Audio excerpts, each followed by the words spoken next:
Hi there and welcome. I'm Rabbi Nachum with the Las Vegas Kollel. The Chofetz Chaim, the footnote in his introduction, points out that a person might make the following argument. A person might say that it was a bad idea for the Chofetz Chaim to write his book, because there are certain sections within Sefer Chofetz Chaim where the Chofetz Chaim discusses situations where it is permitted to go ahead and speak negatively about one another. Situations where we need to protect ourselves or protect other people, or other situations where it is actually indeed permitted to speak negative information about one person and tell that to another.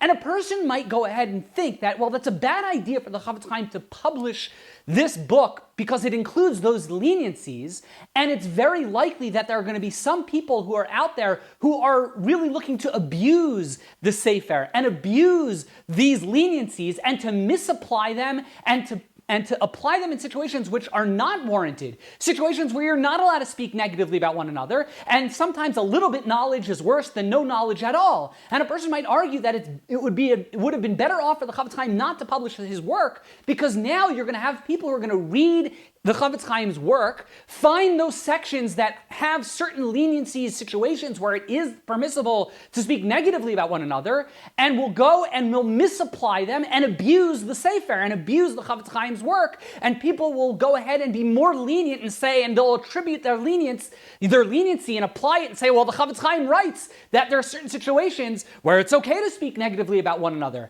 and where indeed in that situation it actually was prohibited, it was a misapplication, but one might argue, because that's a real possibility, people will misapply the leniencies of the Chofetz Chaim. Wouldn't it have been better off for the Chofetz Chaim never to have published his work in the first place?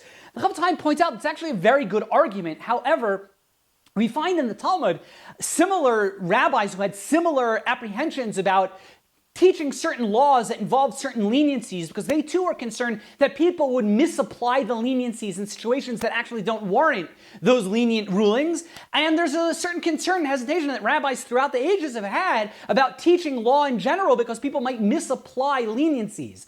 And the Talmud goes and applies the verse that the Chofetz Chaim tells us. The verse tells us, Amro, you should still teach the law. Umehai kra Amra, based on the verse that says, Ki yisharim darchei Hashem. The ways of God are correct. Sadikim yelchum bam. Let the righteous travel on that path.